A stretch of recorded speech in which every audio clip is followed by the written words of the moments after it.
بسم اللہ الرحمن الرحیم۔ غزہ، فلسطین اور بالخصوص رفح بارڈر پر اس وقت اسرائیلی ملٹری فورسز کی طرف سے نہایت ہی وحشیانہ انداز سے مسلمانوں کا قتل عام کیا جا رہا ہے۔ پوری دنیا میں اس وقت احتجاج ہو رہا ہے اور رفح بارڈر پر تقریباً 10 سے 12 لاکھ مسلمان اس وقت بھوک اور پیاس کی وجہ سے شہید ہو رہے ہیں۔ ایک طرف انہیں اسرائیلی ٹینکس کا سامنا کرنا پڑ رہا ہے، دوسری طرف ان پر ایریل انویژن کے ذریعے بمباری کی جا رہی ہے، اور تیسری طرف ان کے بچوں کو، ان کے والدین کو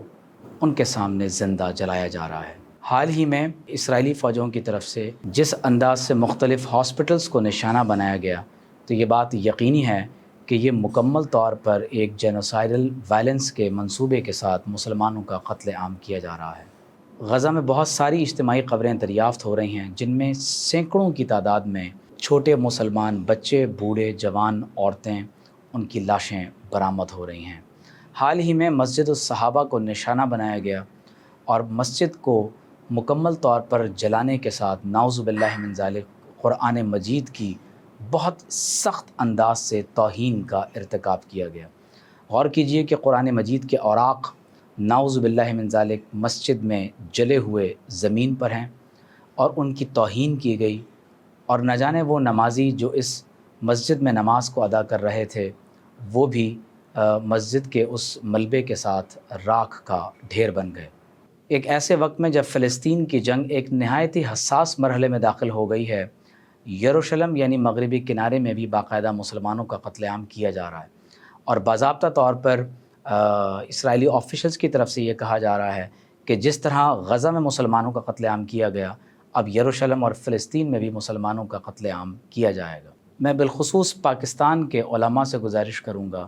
کہ سوشل میڈیا پر ایک دوسرے کے خلاف بیان دینے کے بجائے اور ایک دوسرے کے خلاف کیمپین لانچ کرنے کے بجائے یہ وقت ہے کہ پاکستان اور پوری امت مسلمہ کو اپنے کامن اینیمی کے خلاف متحد کیا جائے۔ ہر وہ کام جس سے امت میں انتشار پیدا ہوتا ہو، ہر ایسا کام جس سے پاکستان کے لوگ افتراق اور انتشار کا شکار ہوتے ہوں،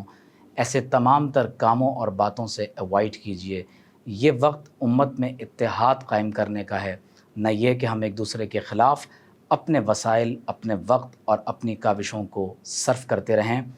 ہم نے کسی زمانے میں سنا تھا کہ جب بغداد تباہ و برباد ہوا، جب سقوط غرناطہ ہوا، جب دہلی کو طاقت و تاراج کیا، تو اس عہد کے علماء آپس میں باہمی چپقلشوں اور جنگ و جدال میں مصروف تھے۔ ہمیں پہلے ہی اس بات پر یقین نہیں آتا تھا، لیکن غزہ اور فلسطین کی موجودہ صورتحال کے پیش نظر ان تمام تر احوال کو دیکھتے ہوئے ہمیں اندازہ ہوتا ہے کہ شاید اس دور میں بھی ایسا ہی کچھ ہوا ہوگا۔ نبی کریم صلی اللہ علیہ وآلہ وسلم نے ایسے علم سے پناہ طلب کی ہے کہ جو علم نافع نہ ہو۔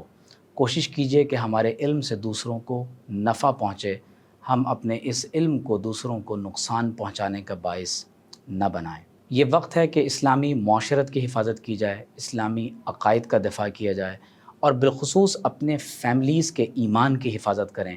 جو اخلاقی گراوٹ بحیثیت ایک قوم ہمارے اندر بہت بدترین انداز سے داخل ہوتی چلی جا رہی ہے، ہم اس اخلاقی گراوٹ سے خود کو، اس اخلاقی زوال سے خود کو اوپر اٹھائیں اور بہتر انداز سے اپنی قوم کی تربیت کر سکیں۔